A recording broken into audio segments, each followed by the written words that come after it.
The world may be shaken by war, but God is not shaken. Global systems may fail, but God never fails. Supply chains may be disrupted, but God's provision is never delayed.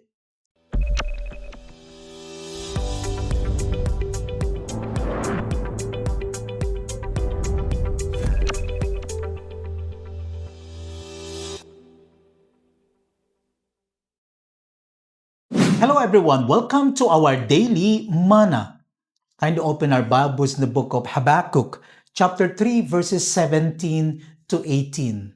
As the word of the Lord says, though the fig tree should not blossom, and there be no fruit on the vines, though the yield of the olive should fail, and the fields produce no food, though the flock should be cut off from the fold, and there be no cattle in the stalls, yet I will exult in the Lord, I will rejoice in the God of my salvation.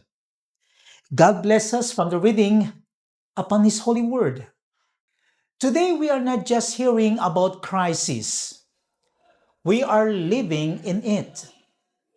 The ongoing conflict between Iran and the US and Israel has created tension across the world. And because of this, the Strait of Hormuz, one of the main routes of global oil supply, has been disrupted. This has caused a serious impact on many nations, including the Philippines. On March 24, 2026, President Ferdinand Marcos Jr. declared a national energy emergency because our country depends heavily, almost 98%, on imported oil from the Middle East. Because of this, fuel prices continue to rise, and the government is now rolling out fuel subsidies or ayuda to transport groups nationwide just to help them cope. Even in Zamboanga City, there is now a call to declare a state of local emergency because of record high fuel prices. And we are feeling it in our daily lives. Diesel prices are going up, liquefied gas is becoming expensive, medicines are increasing, groceries are rising, and transportation fares are getting higher. The most affected are families. Parents are struggling to budget, workers are worried about their income, many are asking, how will we survive this?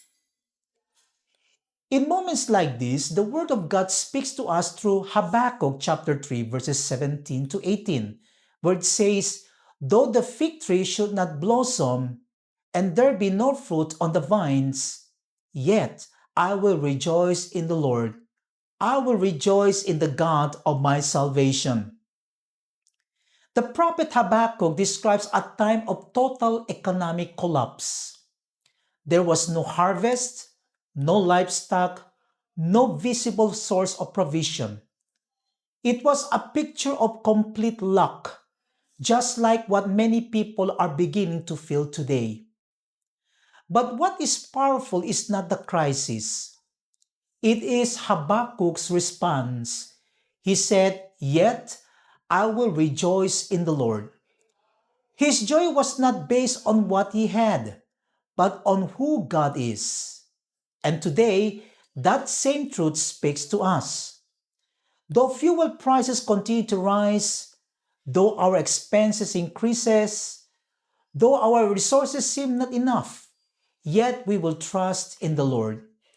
Because our source is not oil, our source is not the economy, our source is not even our salary, our source is God. The world may be shaken by war, but God is not shaken. Global systems may fail, but God never fails. Supply chains may be disrupted, but God's provision is never delayed. Sometimes God allows situations like this not to destroy us, but to deepen our dependence on Him. When our resources go down, faith must go up. When everything around us becomes uncertain, our trust in God must become stronger. This is not just a crisis, it is a calling to pray more, to trust more, and to rely on God more than ever before. Because in times like this, God is reminding us that He alone is our true provider. So the challenge for us today is simple but powerful. Will we allow fear to control our hearts?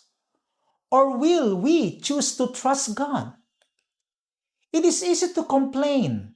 It is easy to worry. But God is calling us to respond differently. Every time you feel anxious about your needs, bring it to God in prayer. Every time you feel uncertain about tomorrow, remind yourself that God is already there. This week, choose faith over fear. Choose prayer over panic. Choose trust over doubt. Because that God will provide for you and your family even in times like this. Let's pray. Lord, today we come before you acknowledging the reality of what is happening in our world. You see the crisis, the rising fuel prices, the increasing cost of living, and the struggles of families.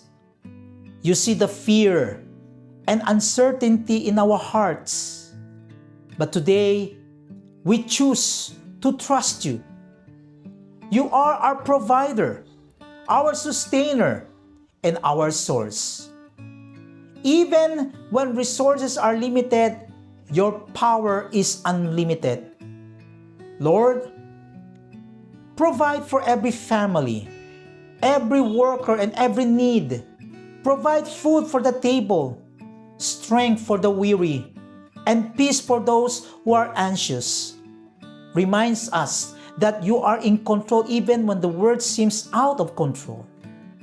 Strengthen our faith, deepen our trust, and help us to depend on you more than ever before. In Jesus' name, we pray. Amen. In conclusion, the world may say there is shortage, and the news may say there is crisis. But the Word of God reminds us, yet I will rejoice in the Lord. When oil runs low, God remains full. When supply is uncertain, His provision is sure. And when everything around us is shaking, our God remains unshaken.